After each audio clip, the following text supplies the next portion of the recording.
15 marks के practical, 10 marks का, ठीक है। टोटल हमारे पास 75 आपके टोटल मार्क्स है।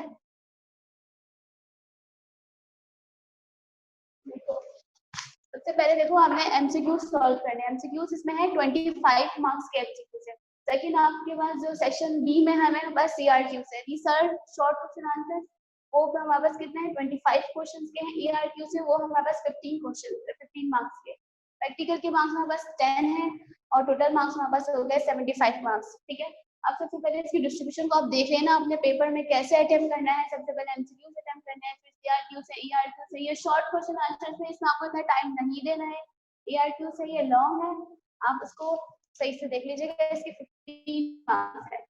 अब मैं आपके साथ स्क्रीन शेयर कर रही हूँ, आप देख लें स्क्रीन पे।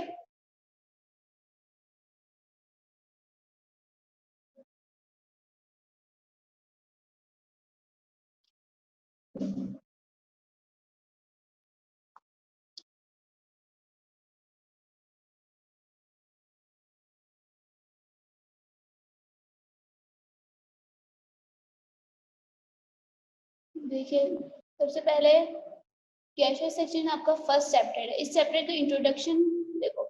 इंट्रोडक्शन में देखो हमने difference between respiration and breathing, सबसे पहले हमारे पास ये फर्स्ट टॉपिक है।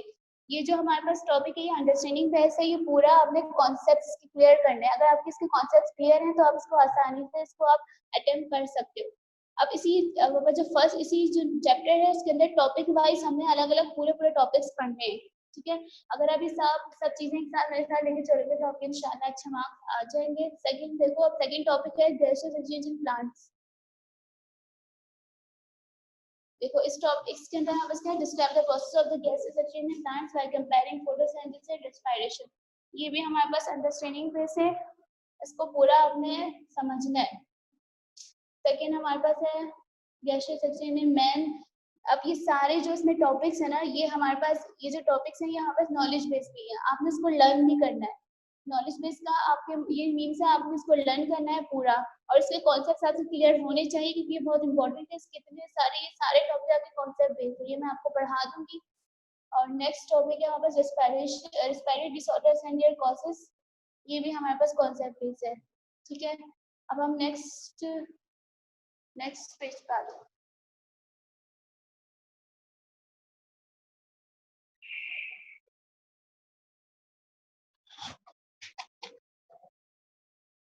अब देखो नेक्स्ट पेज पे देखो, होम्योस्टेसिस हमारे पास फर्स्ट चैप्टर है। सेकंड चैप्टर हमारे पास होम्योस्टेसिस का है, ठीक है।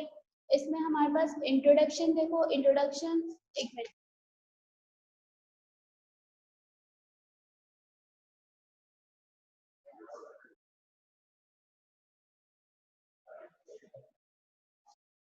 देखो ये इंट्रोडक्शन में इसमें क्या है, define homeostasis and their importance, ठीक है। Define homeostasis and their importance. देखो इस टॉपिक को हमने पूरा अंडरस्टैंडिंग बेस से हमने इसको पूरा समझना है। इसके कॉन्सेप्ट जो आपके कॉन्सेप्ट इसके क्लियर होने चाहिए। अगर आपके कॉन्सेप्ट क्लियर नहीं होंगे इसे आप अटेम्प्ट नहीं कर पाओगे। सेकंड हमारा होम्योस्टेसिस इन प्लांट्स है। देखो प्लांट्स में हमारे पास सेकंड टॉपिक है प्लांट्स का आएगा। देखो इसमें हमारे पास क्या है, describe the mechanism adaptations in plants for the respiration. ये सारे टॉपिक आपके कॉन्सेप्ट बेस है। अगर आपके कॉन्सेप्ट क्लियर नहीं होंगे ना तो आपके लिए बहुत ज्यादा मुश्किल हो जाएगी, ठीक है।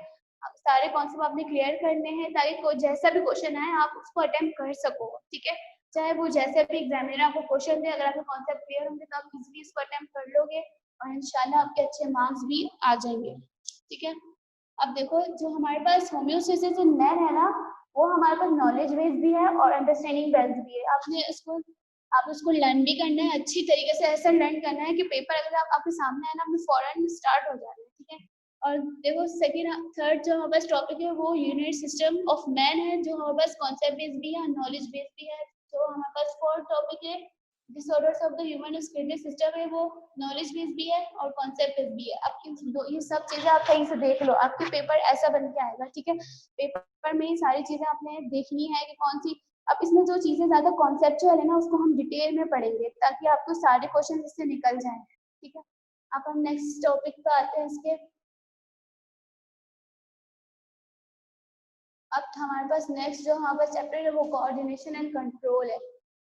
इसमें देखो ये हमारे पास जो है ना ज्यादा से ज्यादा कॉन्सेप्ट, फर्स्ट जो इंट्रोडक्शन है वो कॉन्सेप्चुअल है, मतलब इसमें है अंडरस्टैंडिंग है अपने कॉन्सेप्ट आपके सामने सही होने चाहिए कि आपने give an account of the importance of coordination with every day examples. उसके बाद देखो सेकंड जो हमारे पास है type of coordination, nervous and chemical coordination दोनों, ये हमारे पास नॉलेज बेस है और कॉन्सेप्चुअल बेस भी है, मतलब इसका अंडरस्टैंडिंग बेस भी है, ठीक है।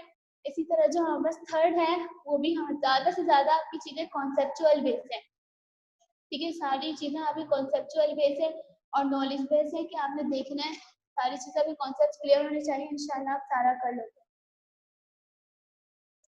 अब इसी तरह आप देखो रिसेप्टर्स ऑफ मैन, हमारे अंडरस्टैंडिंग बेस है और हमारे पास सेकंड हमारे पास है कि नॉलेज बेस भी है, आपके कॉन्सेप्ट्स के सारे क्लियर होने चाहिए। Describe the structure of the human auditory ear and visual, सारी चीजें मैं आपको पढ़ा दूंगी, इंशाल्लाह आपको सारा समझ आ जाएगा। Excuse me, miss. नेक्स्ट देखो ये हमारे पास एंडोक्राइन सिस्टम है, ये हमारे पास देखो ये भी हमारे पास अंडरस्टैंडिंग बेस है और नॉलेज बेस है। आपके ज्यादा से ज्यादा कॉन्सेप्ट आगे देखो, पूरा पेपर आपके डिपेंड करता है कॉन्सेप्ट आगे क्लियर हो तो इंशाल्लाह पूरा पेपर आराम से कर सकते हो।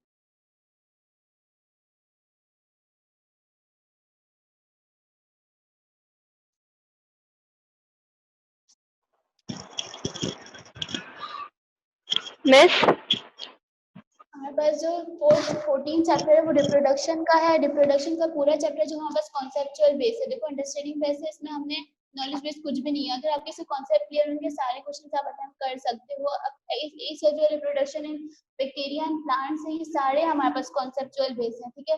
इसके सारे कॉन्सेप्ट आपके क्लियर होने चाहिए, अगर कॉन्सेप्ट क्लियर होंगे तो इंशाल्लाह सारा आप आराम से कर लोगे, ठीक है। अब आगे चलते हैं, आपके 8 चैप्टर्स है, ठीक है। 8 चैप्टर्स को हम आहिस्ता आहिस्ता आराम आराम से लेके चलेंगे और इंशाल्लाह हम कंप्लीट भी कर लेंगे। अब हमारे पास देखो रिप्रोडक्शन के अंदर ही टॉपिक्स अलग अलग बताए हैं इन्होंने कि कौन से टॉपिक्स कितने इंपॉर्टेंट है, कौन से टॉपिक आपको सिर्फ लर्न करने हैं। Sexual reproduction in plants, pollination and fertilization जो टॉपिक है ना वो नॉलेज बेस है, नॉलेज बेस भी और अंडरस्टैंडिंग बेस भी है। देखो इसके लिए आपको इसको लर्न भी करना है, अगर आपकी लर्निंग कैपेबिलिटी अच्छी है ना बेटा तो आप आराम से सारी चीजें कर सकते हो। इसको आपने लर्न करना है और अंडरस्टैंड भी करना है और कॉन्सेप्ट आपके क्लियर होने चाहिए। अब हमारे पास आगे जो टॉपिक है वो जर्मिनेशन ऑफ सीड है, ये सेक्सुअल रिप्रोडक्शन इन एनिमल्स है, सेक्सुअल रिप्रोडक्शन इन एनिमल्स है, सेक्सुअली ट्रांसमिटेड डिजीज। अब ये सारी चीजें कॉन्सेप्चुअल बेस है, आपके इसके कॉन्सेप्ट्स क्लियर होने चाहिए, आपको एक चीज की समझ आनी चाहिए ताकि आप पेपर को आराम से अटेम्प्ट कर सको, ठीक है। अब हम नेक्स्ट टॉपिक पर आते हैं। आप चाहो तो इनका स्क्रीनशॉट भी ले सकती हो ताकि आपको ये चीजें समझ आ जाए। देखो पेपर पैटर्न समझना बहुत ज्यादा ही इंपॉर्टेंट है, अगर आपको पेपर पैटर्न समझ नहीं आएगा ना आप पेपर अटेम्प्ट नहीं कर सकोगे सही से। आप चीजें आपको समझना जरूरी है, आपका पेपर पैटर्न थोड़ा डिफिकल्ट है कि आपको सही से आना चाहिए। अब देखो 15 चैप्टर है वो इनहेरिटेंस का चैप्टर है, इसमें इंट्रोडक्शन आपका नॉलेज बेस है, कॉन्सेप्चुअल बेस है। देखो आपको इसको लर्न भी करना है, इसको समझना भी है, इसके कॉन्सेप्ट से क्लियर होने चाहिए ताकि आप इसके हर क्वेश्चन को अटेम्प्ट कर सको। क्रोमोसोम्स एंड जीन्स है इसी टॉपिक के अंदर हमारे पास, ये भी हमारे पास कॉन्सेप्चुअल बेस है। Mendel's law of segregation independent assortment, ये हमारे पास कॉन्सेप्चुअल बेस भी है और एप्लीकेशंस भी हैं। आपको आप इसको लर्न भी करोगे, अंडरस्टैंड भी करना है और ये मतलब इसकी डिटेलिंग भी है, आप देख लीजिए, ठीक है। अब हम नेक्स्ट टॉपिक पे आते हैं।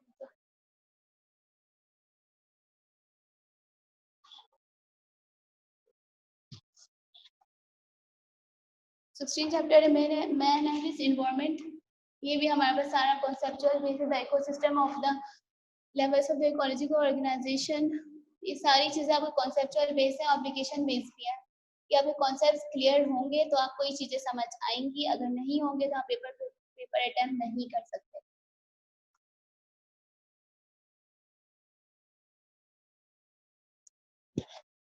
म्यूट किया हुआ बच्चे को। अगर आपको कुछ समझ नहीं आ रहा है तो आप मुझसे पूछो,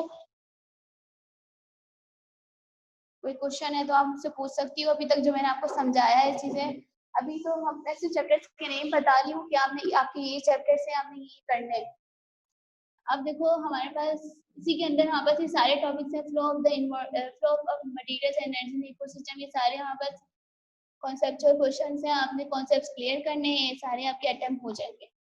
आगे बढ़ते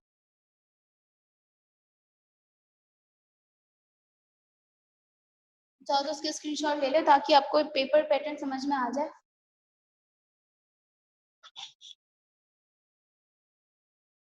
अब देखो जो हमारे पास जो चैप्टर था इसकी introduction in the ecosystem and predation symbiosis, ये सारे कॉन्सेप्चुअल बेस्ड क्वेश्चन है, इसको आपने समझना है अच्छे तरीके से, इसको लर्न नहीं करना था इसकी या ना ही एप्लीकेशन बेस्ड है, इसे कॉन्सेप्ट क्लियर कर लेना ताकि कोई भी एग्जामिनर आपको क्वेश्चन दे इसको इजीली आप अटेम्प्ट कर सको। 17 जो चैप्टर है आपका बायोटेक्नोलॉजी का है, जो हमारे पास कॉन्सेप्चुअल बेस्ड भी है और एप्लीकेशंस बेस्ड भी है। देखो इसका इंट्रोडक्शन जो है, इंट्रोडक्शन में डिफाइन है, डेफिनेशन है और explain the plants and animals with desired characteristics and can be developed by the selective breeding or fermentation and baking industry। ये सारी चीजें इजी हैं, ये सब आपको समझना है, अगर आप इसको समझ लोगे आपका पेपर निकल जाएगा। आगे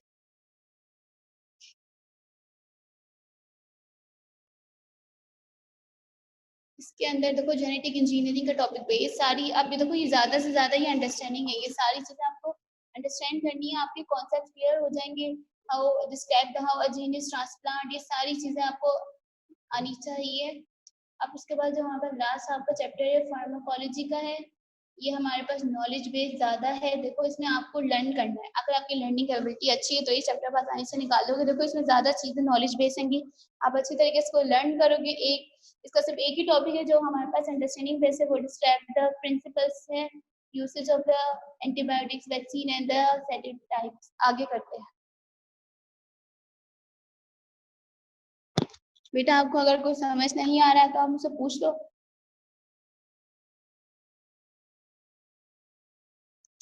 अब हमारे पास नेक्स्ट जो इसका टॉपिक है इसी चैप्टर का, लास्ट चैप्टर का, वो medicine drugs and addictive drugs है। ये हमारे पास ज्यादातर नॉलेज बेस भी है, अंडरस्टैंडिंग बेस भी है। आपको इसको अच्छी तरीके से लर्न करना है, इसके कॉन्सेप्ट्स क्लियर होने चाहिए, तो फिर आप पेपर इसका अच्छी तरीके से अटेम्प्ट कर सकोगे।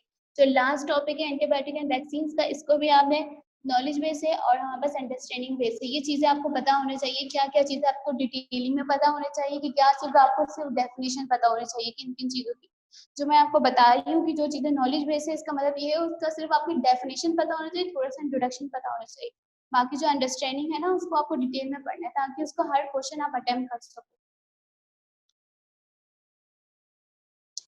अब देखो इसमें, अब देखो मैं इसमें बताती हूँ आपको मास डिस्ट्रीब्यूशन जो मैंने बोर्ड पे लिखा है हमारे पास। देखो अब इसमें मैं बताती हूँ किस किस चैप्टर से कितने एमसीक्यूज आने हैं, कितने सीआरक्यूज आने, कितने ईआरक्यूज आने। तो gaseous exchange, homeostasis, coordination, support and movement, ये जो हमारे पास शुरू के 4 चैप्टर्स है ना, शुरू के 3 चैप्टर्स है, उसमें से आपके 8 एमसीक्यूज आएंगे, 8 सीआरक्यूज आएंगे और 7 ईआरक्यूज आएंगे। ठीक है, ये आप अब ये देखो इस चैप्टर से इतनी सारी चीजें आ रही है ना, मतलब आपको ये चैप्टर ये 3 चैप्टर स्टार्टिंग के बहुत अच्छे आने चाहिए ताकि आपके 23 मार्क्स आपके निकल जाए। ठीक है, अब देखो सपोर्ट एंड मूवमेंट में, सपोर्ट एंड मूवमेंट का हमारे पास 3 एमसीक्यूज आ रहे हैं। सपोर्ट एंड मूवमेंट चैप्टर में से आपके 3 एमसीक्यूज आएंगे, 4 सीआरक्यूज आ रहे हैं और ईआरक्यूज तो हमारे पास है ही नहीं, तो उसके टोटल मार्क्स 7 है, ये इतना इंपॉर्टेंट नहीं है। लेकिन अब देखो रिप्रोडक्शन चैप्टर है, इनहेरिटेंस है, मेन एंड एनवायरनमेंट है, बायोटेक्नोलॉजी एंड फार्माकोलॉजी। अब ये reproduction, inheritance and main and environment, ये जो हमारे पास 3 चैप्टर है ना, ये भी बहुत इंपॉर्टेंट है। देखो इसके हमारे पास इसमें से आपके 10 मल्टीपल चॉइस क्वेश्चन आएंगे, 8 सीआरक्यूज आएंगे, 8 ईआरक्यूज आएंगे, टोटल हो गए आपके 26। ये भी हमारे पास मेन पार्ट है, मतलब आपको इन चैप्टर्स को भी बहुत अच्छा करना है। ठीक है, इसके अब देखो ऐसे। अब उसके बाद हमारे पास लास्ट है बायोटेक्नोलॉजी एंड फार्माकोलॉजी, ये इतना इम्पोर्टेंट नहीं है। एक देखो इसमें से 3 चैप्टर्स ऐसे हैं जो इतने इम्पोर्टेंट नहीं है, मतलब कम मार्क्स के। एक सपोर्टिव मूवमेंट जो मैंने आपको पहले बताया 7 मार्क्स का था, और जो बायोटेक्नोलॉजी और फार्माकोलॉजी है वो हमारे पास सिर्फ 9 मार्क्स के। ठीक है, देखो 4 इसके एमसीक्यूज आ रहे हैं, 5 सीआरक्यूज आ रहे हैं और ईआरक्यूज इसके आ ही नहीं रहे, बिल्कुल 0 है। मतलब ये चैप्टर्स आपके इम्पोर्टेंट नहीं है। जो हमारे पास शुरू में 3 चैप्टर्स हैं और जो 14, 15 और 16 चैप्टर है ना, इन 6 चैप्टर्स को आपने बहुत अच्छा करना है, आपका पेपर इनसे इंशाल्लाह आराम से निकल जाएगा। अगर आपको बहुत अच्छे मार्क्स लेने हैं तो आपने पूरा करना पड़ेगा। ठीक है, जो मैं आपको होमवर्क दूंगी आपने अच्छी तरीके से टाइम पे करना है, इंशाल्लाह फिर आपके अच्छे मार्क्स आ जाएंगे। अब देखो एमसीक्यूज जो है, टोटल एमसीक्यूज जो है ना आपके पेपर में वो 25 एमसीक्यूज है। अब देख लो 25 बहुत ज्यादा अच्छे खासे नंबर हैं। अगर आप एमसीक्यू फुल मार्क्स ले आती हो तो आपके 25 मार्क्स सिक्योर हो जाएंगे। ठीक है, आपको जरूरी है कि आप 25 मार्क्स अच्छे तरीके से एमसीक्यूज की अच्छी तैयारी करो। सीआरक्यूज, अब देखो सीआरक्यूज भी बहुत इंपॉर्टेंट है, ये शॉर्ट क्वेश्चन आंसर्स होते हैं। ठीक है, आपने शॉर्ट क्वेश्चन आंसर्स को भी इतना करना है कि आपके अच्छे मार्क्स आ सके, ताकि आपके 25 इसके भी सिक्योर हो जाए। ईआरक्यूज 15 मार्क्स के हैं, प्रैक्टिकल आपका 10 मार्क्स का है, वो प्रैक्टिकल आप देख लीजिएगा अपने स्कूल वगैरह में देख के, और टोटल आपके 75 मार्क्स है। मतलब मेन आपका पता है एमसीक्यूज और सीआरक्यूज, अगर आप इन दो चीजों को अच्छा करो तो आपको इंशाल्लाह पासिंग तो मार्क्स आपके हो जाएंगे। लेकिन आपके अच्छे मार्क्स लेने हैं तो बेटा आपको पूरी तैयारी करनी पड़ेगी, जैसे मैं आपको चलाऊंगी वैसे आपके चलना है अच्छी तरीके से। डिटेलिंग क्वेश्चंस कैसे करने हैं, नॉलेज वाले कैसे पढ़ने हैं, हर चीज मैं आपको बताऊंगी। ठीक है, आपको कुछ पूछना है क्वेश्चन आप पूछ सकती हो अगर पूछना है तो। आप चैट बॉक्स में लिख के बता दो अगर कोई चीज आपको समझ नहीं आ रही है कि मैं इसमें वगैरह से आ रही है, उसमें कोई प्रॉब्लम है तो आप मुझसे पूछ लो। नहीं पूछना तो मैं आगे बढ़ती हूँ। मिस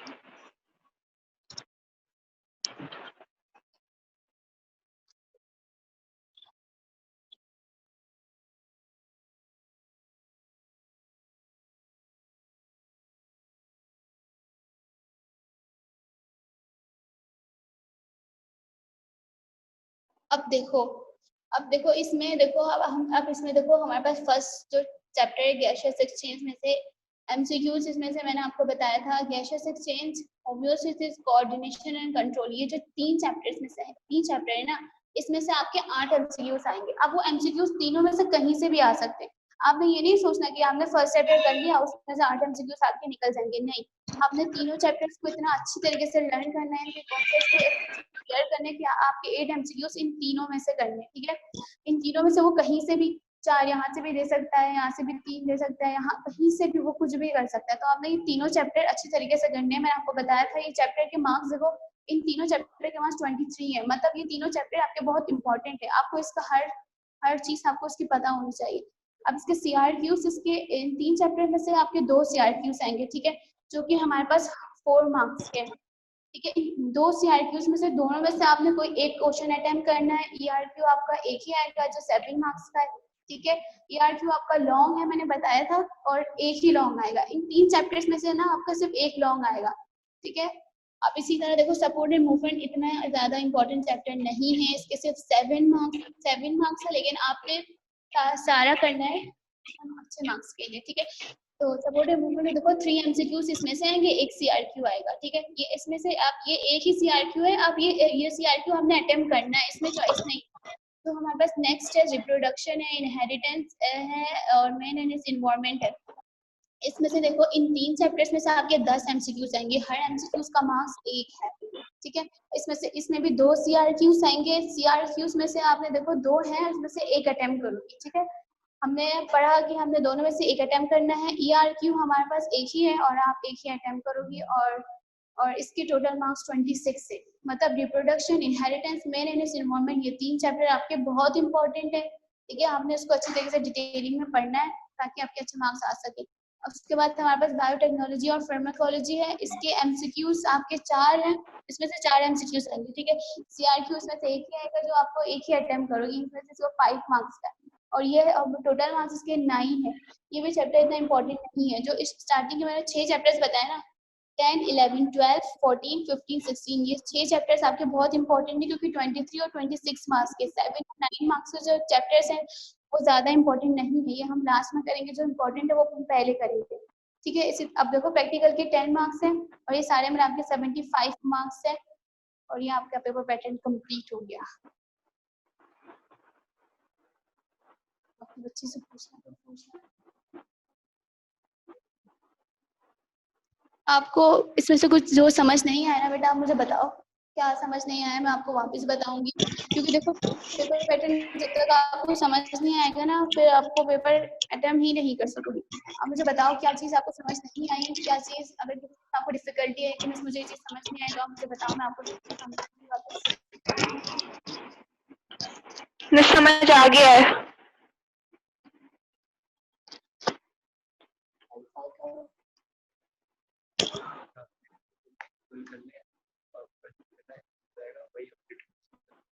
अच्छा अच्छा बेटा देखो, आप ना नेट पे सर्च करो, ऐसे रोज वापस आप सर्च करो, उसमें जो आपके जो फर्स्ट चैप्टर है ना, वो हम आपका होम्योस्टेसिस ही आएगा। तो आप नेट पे जो आएगा ना, वही आपका फर्स्ट चैप्टर है। ठीक है, मैं फिर भी सर से आपको कंफर्म करके बता दूंगी। और कोई क्वेश्चन है तो मुझसे पूछो, नेट पे सर्च करो, आपको यही चीज, या इसका पीडीएफ भी मैं आपको सेंड कर देती हूँ। आप सही से इस पेपर पैटर्न को देखो, पेपर पैटर्न जब तक समझ नहीं आएगा आप पेपर अटेम्प्ट नहीं कर पाओगे। ओके ठीक है मिस, अभी तो सब समझ आ गया है मुझे। देखो ये आपकी बायो की बुक है, आपकी ऐसी बुक होगी, आपने इसको पढ़ना है अच्छी तरीके से। देखो अब इसमें हम सारा सब कुछ नहीं पढ़ेंगे, इसमें जो हम एसोलोसिस के हिसाब से मैं आपको लेके चलूंगी, जो इम्पोर्टेंट टॉपिक्स है जिसमें आपको बताया। देखो ये बायो की बुक है, आपके पास बुक है अभी? आपके पास बुक है जी बॉक्स में बताओ, मुझे लिख के बताओ, मेरे बुक है पास आपके बुक पास? है।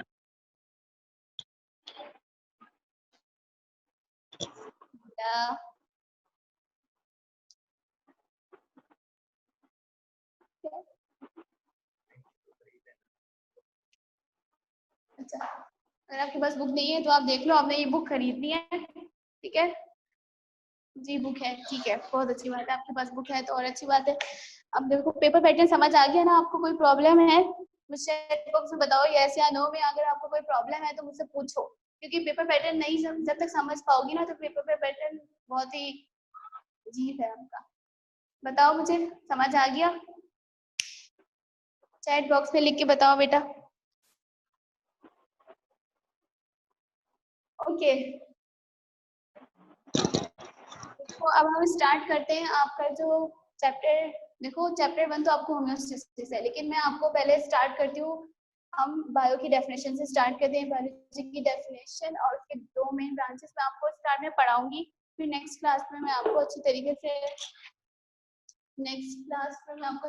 से पूरा समझाऊंगी। ठीक है, नेक्स्ट क्लास में हम होम्योस्टेसिस से स्टार्ट करेंगे।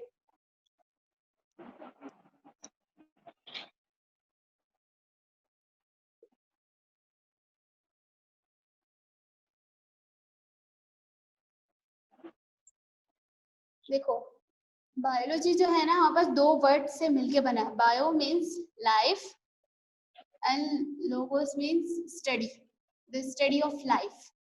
ठीक है, अगर आप सिंपल में अगर वर्ड्स में अगर हम देखेंगे ना, बायोलॉजी की डेफिनेशन क्या है? द स्टडी ऑफ लाइफ है, जो हम लिविंग ऑर्गेनिजम्स के बारे में पढ़ते हैं, उनके स्ट्रक्चर्स के बारे में पढ़ते हैं, मतलब उनके फिजियोलॉजिकल स्ट्रक्चर्स कैसा है, मॉर्फोलॉजिकल कैसा है, वो कैसे रिप्रोडक्शन के अंदर कैसे होती है, एक्सक्रीशन, इन सारी चीजें living organism, study of living organisms भी कह सकते हैं इसको। ठीक है, अगर इन सब की जो स्टडी है ना, उसको बायोलॉजी कहते हैं। बायोलॉजी की हमारे पास तो बहुत सारी ब्रांचेस है। ठीक है, अब इसमें जो दो ब्रांचेस है, वो बॉटनी है और एक जूलॉजी है। ठीक है, मैं आपको बताती हूँ, दो मेन ब्रांचेस जो है आपकी, वो बॉटनी और जूलॉजी है। उसकी डेफिनेशन भी मैं आपको लिखवा देती हूँ, आप इसका स्क्रीनशॉट ले लेना, क्योंकि मैं ये मीडअप कर रही हूँ। ठीक है,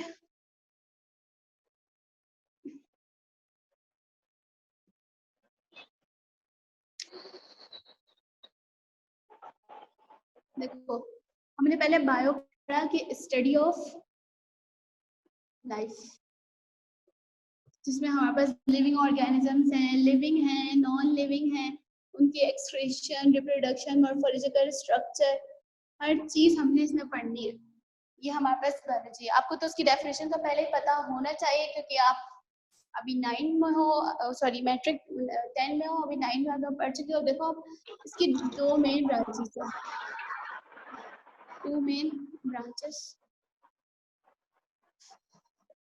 उसमें है पहला बॉटनी। बॉटनी हमारे पास क्या है? The study of plants. Plants के बारे में हम पढ़ते हैं इस ब्रांच के अंदर। ठीक है, कि प्लांट्स के अंदर रिप्रोडक्शन कैसे होती है, उसके अंदर एक्सक्रीशन प्रोसेसेस, वो खाना कैसे खाते हैं, वो अपना फूड कैसे बनाते हैं, एवरीथिंग, सारी चीजें हम इसके अंदर पढ़ेंगे। ठीक है, स्टडी ऑफ प्लांट्स को हम इसको बॉटनी कहते हैं। और सेकंड जो हमारे पास ब्रांच है वो है यहाँ पे यहाँ पे लिख देती हूँ, ठीक है, तो नजर आ रहा है। तो सेकंड जो ब्रांच है वो जूलॉजी है, जिसमें हम पढ़ते हैं एनिमल्स के बारे में, ठीक है।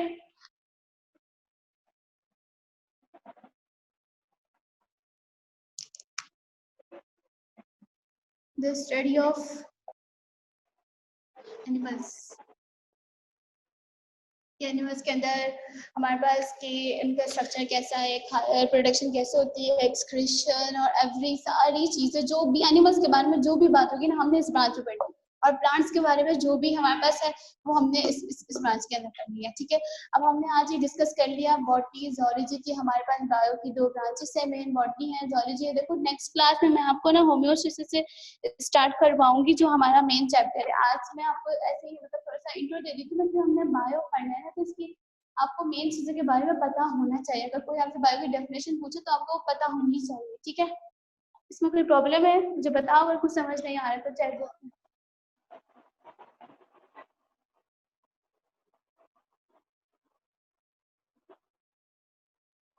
ये बताओ जो मैंने बताया है ब्रांचेस वगैरह, ये समझ आ गई आपको? चैट बॉक्स में लिख के बताओ मुझे। ओके, आज की क्लास हम यही ऑफ करते हैं, ठीक है। नेक्स्ट क्लास में हम आपसे मिलते हैं, उसमें मैं आपको चैप्टर नंबर 1 स्टार्ट करवाऊंगी, ठीक है। अपना ख्याल रखना, अल्लाह हाफिज।